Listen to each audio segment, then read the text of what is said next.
Deebo Samuel has been the most valuable player in fantasy football before in his career. He's being widely drafted in the 6th and 7th round right now, and frankly, I'm out at that price. But I found someone brave enough to stand up for the 29-year-old speed wide receiver recovering from pneumonia and lower body injuries. Buck, why should people be drafting Deebo Samuel?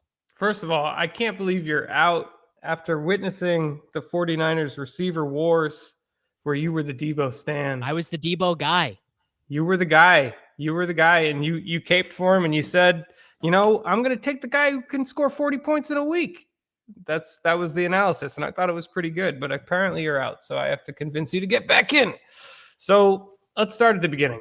Last year, Deebo Samuel was a disappointment. He went in the second round on Underdog, and he finished as the wide receiver. What did he finish as last year, actually? Low. You don't want to know. I would say for your case, wide receiver 44. Unspoken.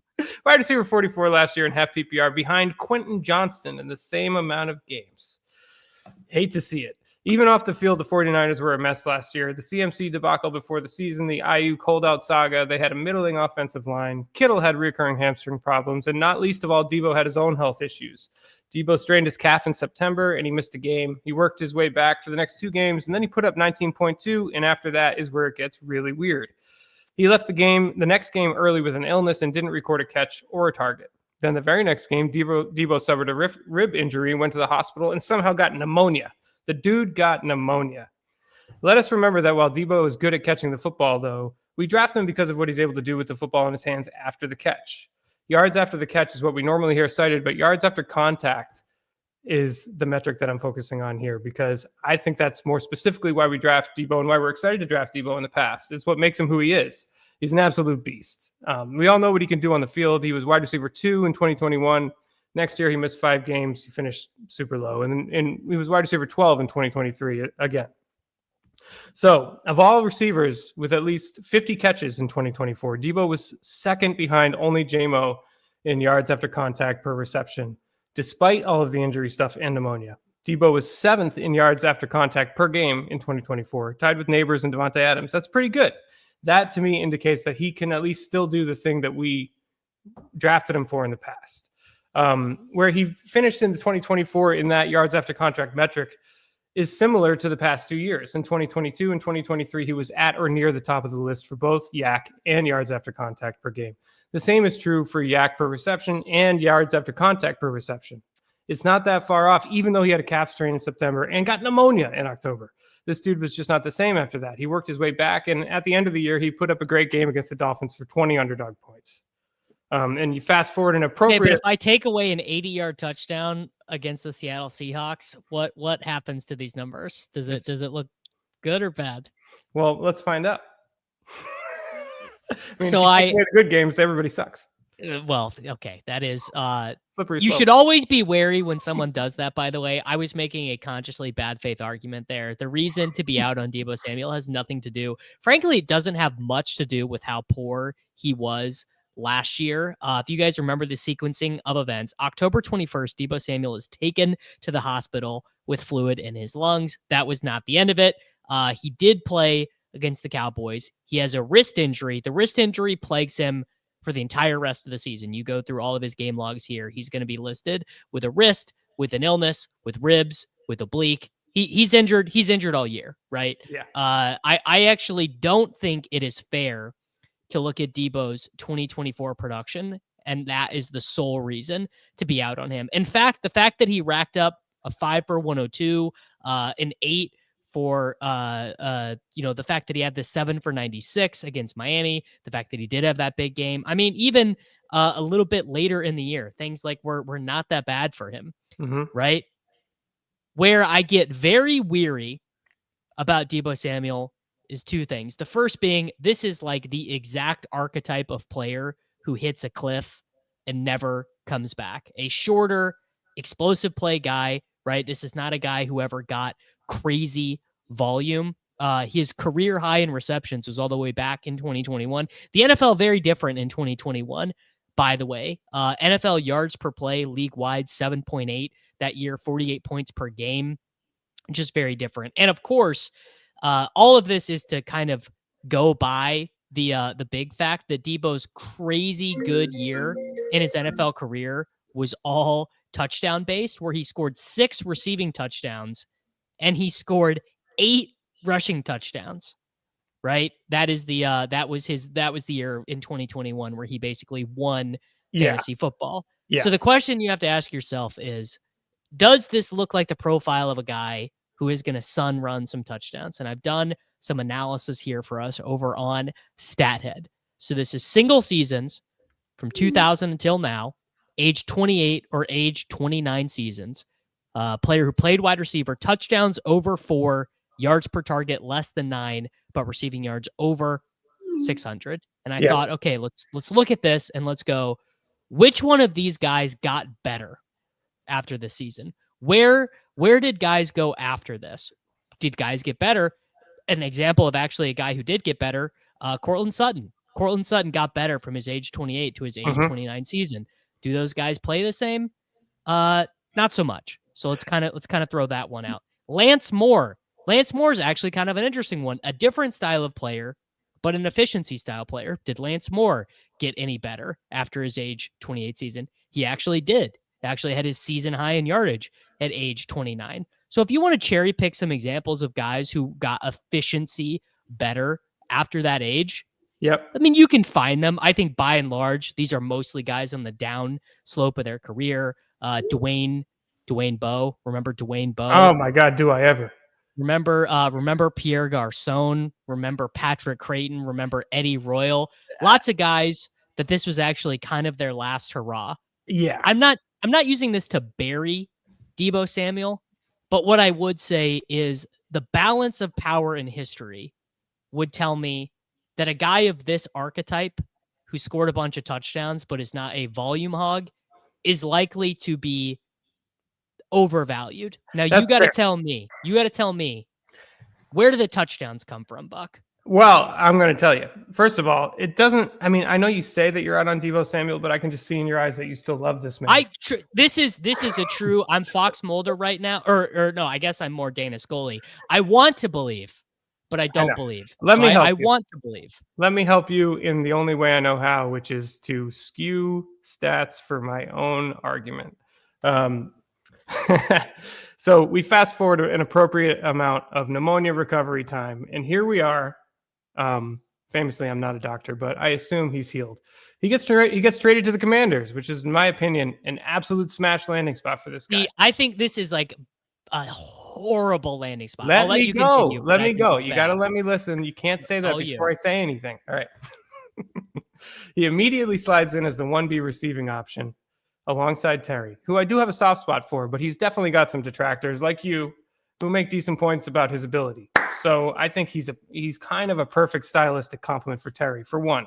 For two, Deebo's built for what they do over there, specifically screens. The league in general trended towards prioritizing minimizing turnovers and more conservative passing. And as a team with an average at best running back room, the Commanders were leading the charge in the screens. 6 teams ran over 100 screens last year, including the Commanders. It's the most screens ever in a 17-game season. Success rate on screens across the league in 2024 average was nearly 30%. These screens have been going to Terry and the likes of Zacchaeus, Noah Brown, Zach Ertz. Deebo is completely built for this scheme. And another thing I haven't mentioned is Deebo's ability to line up like an actual running back. Brian Robinson is a jag. He is the replaceable running back. He is one of the running backs that don't matter. He's fine. He's good. They're going to line Deebo up in the backfield at times too. I mean, that's where the touchdowns come from. The touchdowns come from usage in the red zone and ability to see space like maybe no other human that plays in the NFL and get to it. I mean, we don't want him for the future. We want him for 1 year. We want him for 1 year. We want him for 1 year. As you can see from the metrics displayed on screen, bunch of Jag losers were getting targets for oh my God, Commanders. Diana Brown, I forgot. Last year, right? Look at John Bates with a 15% designed target share. Just very low success basically across the board. Yards per target over expectation.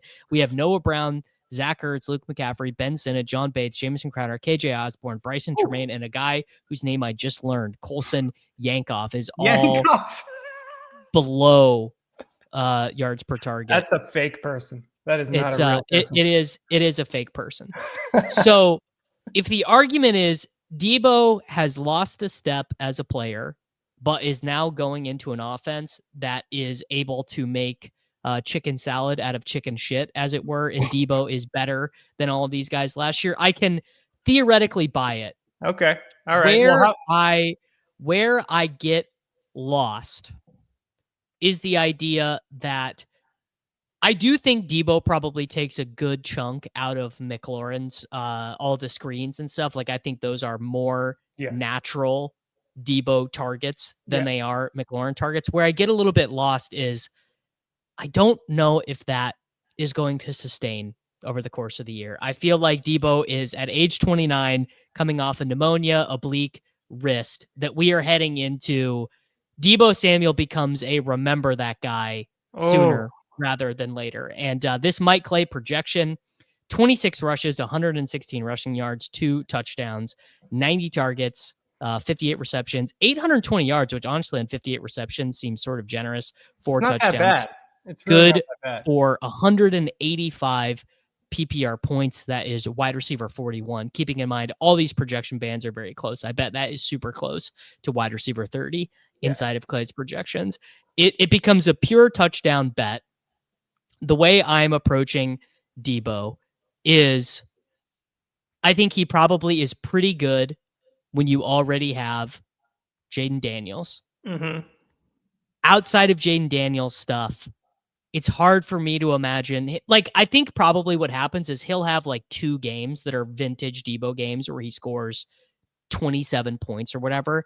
But I also think there's going to be plenty of games where like you look up and Ben Sinnott ran No. more routes than him. No, what? No, maybe if he's the starting running back for that game. Jesus, Ben Sinnott running more routes than Deebo. You lost your mind. You lost your mind a little bit. Fullback Ben Sinnott. I'm just okay. Put Noah Brown in there. You look up, you draft Deebo Samuel in the 7th round of the FFPC main event. You go to start him in week 4 against whoever the Commanders play, and then you look up and Luke McCaffrey has run more routes. I mean, it's in the range of outcomes. I understand that, but I'm not looking for like to fade potential 40-point weeks from Deebo Samuel when he's going in the where's he going? Around pick 70 almost on underdog?